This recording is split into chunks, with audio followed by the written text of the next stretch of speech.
I'm Elias Spartan Theodoro, and you're watching the Trevor Airdrie Show.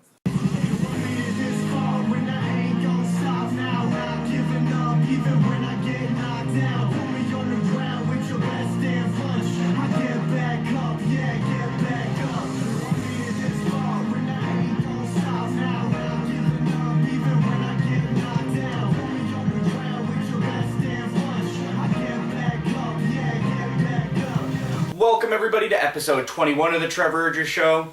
I am your host, Trevor Airdrie. Special shout out to Corey Sharon for the theme song Get Back Up. And as well, the sponsors of this show, Street Soldier, Sick Swag at sick prices. Go to www.strtsoldier.com and get yours today. As well as Fear the Fighter Training Academy, now located at 641 Colby Drive in Waterloo. They train everything from boxing to jiu-jitsu to even pro wrestling there. So definitely go check them out. They're going to be having their grand opening this Saturday at the gym. It's going to have a couple of seminars from, I believe, Elias Theodoro and Chris Clements. As well as after that, they are going to be bringing Elias Theodoro and Chris Clements to Boston Pizza in Woodstock to watch UFC 181 this weekend. And, you know, this is a new format of the show. If you like it, let me know. Post comments on it. Do what you want. And as well, in the next coming weeks, we are going to be adding content to pro wrestling. We are going to be adding probably the NFL football, NHL hockey. And if anybody has a sports league out there that you want me to cover, or if there's an organizational person that you know that wants a sport covered, I have no problem doing that.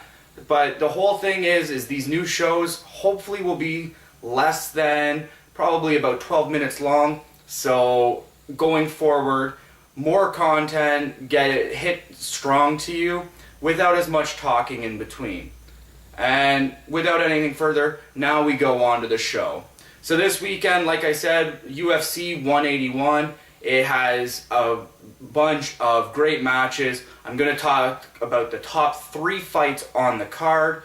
We start the card off with Johnny Hendricks versus Robbie Lawler in their rematch of the UFC welterweight title bout. I'm going to go with Robbie Lawler in this fight.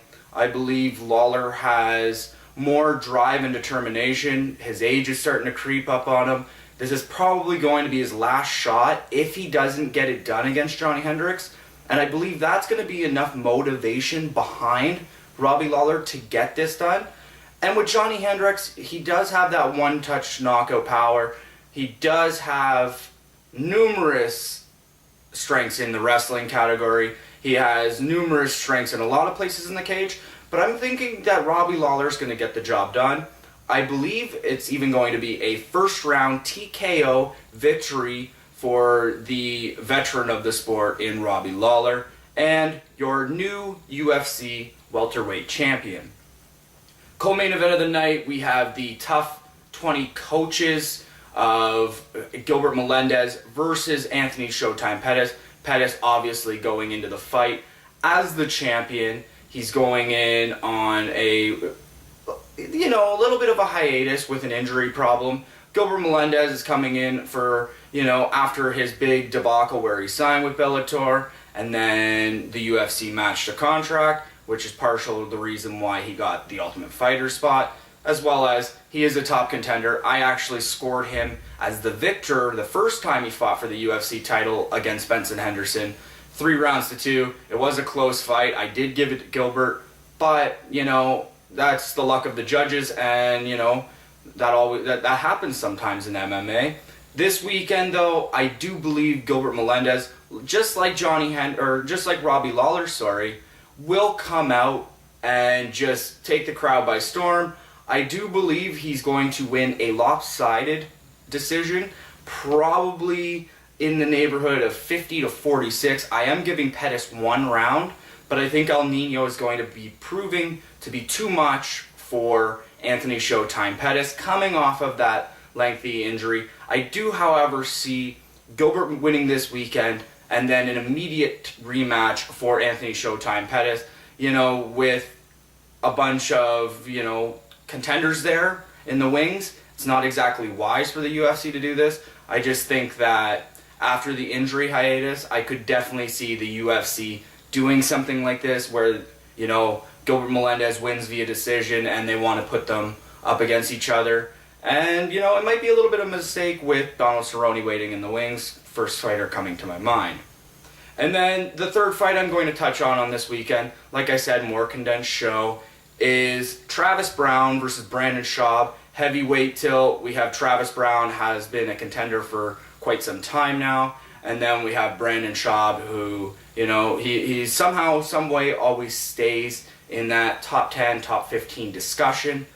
I'm going to go with Travis Browne via first round knockout. I'm thinking it's going to be a pretty tremendous knockout. I think it's going to be one of those walk away type KOs where you know Schaub's done. He doesn't need that extra bit of punishment.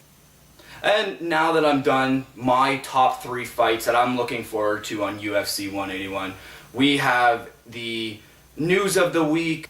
So the news coming out of this week, we have Phil Davis versus Ryan Bader, which is going to be set for UFC on Fox 14 in Sweden. It's the 5th ranked Davis versus the number 8th ranked Ryan Bader.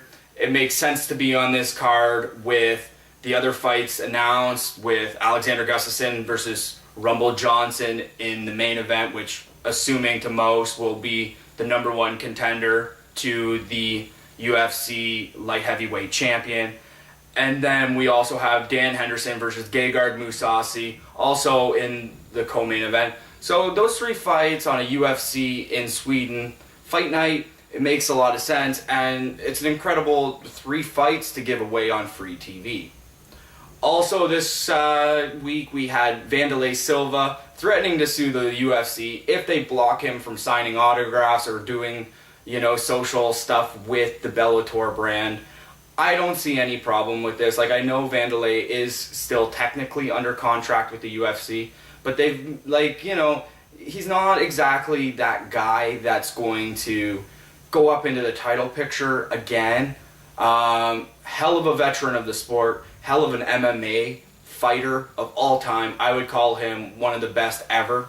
But that being said, I don't understand why the UFC wants to block him when, you know, I personally am one of those people that don't think he needs to prove anything more in the cage. I believe it is time to hang up the gloves.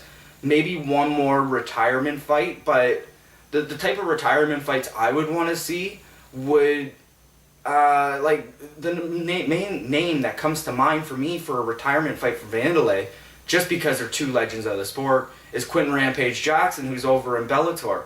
So if I was the UFC, and, you know, you have a guy here that clearly does not want to be there, let him go. Let him go over to Bellator. Let him do the social stuff for Bellator.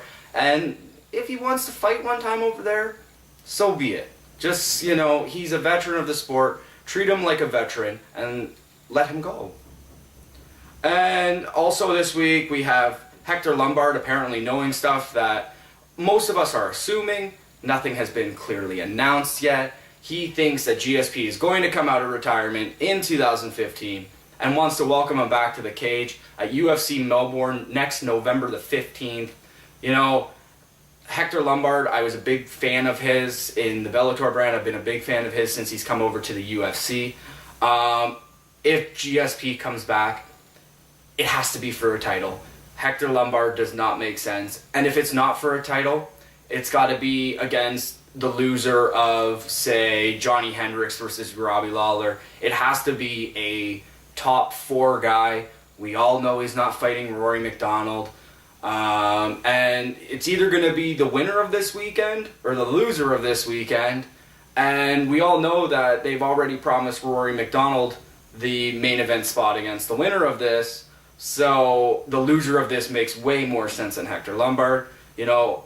But you got to respect a guy for calling out who was the top cat of UFC welterweight division for years upon years. Thank you for joining me for episode 21 of the Trevor Airdrie Show. Like I said, it was going to be a more quick-paced show. Like, I'm going to touch on maybe 6 to 8 things per week.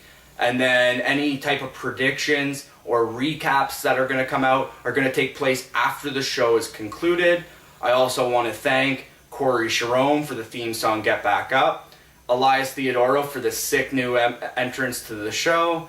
I want to thank Street Soldier. Like I said, go to www.strtsoldier.com and get your swag today. And as well as Fear the Fighter Training Academy, now located at 641 Colby Drive in Waterloo. Go see Chad and Lucas this weekend for their great new grand opening of this phenomenal facility.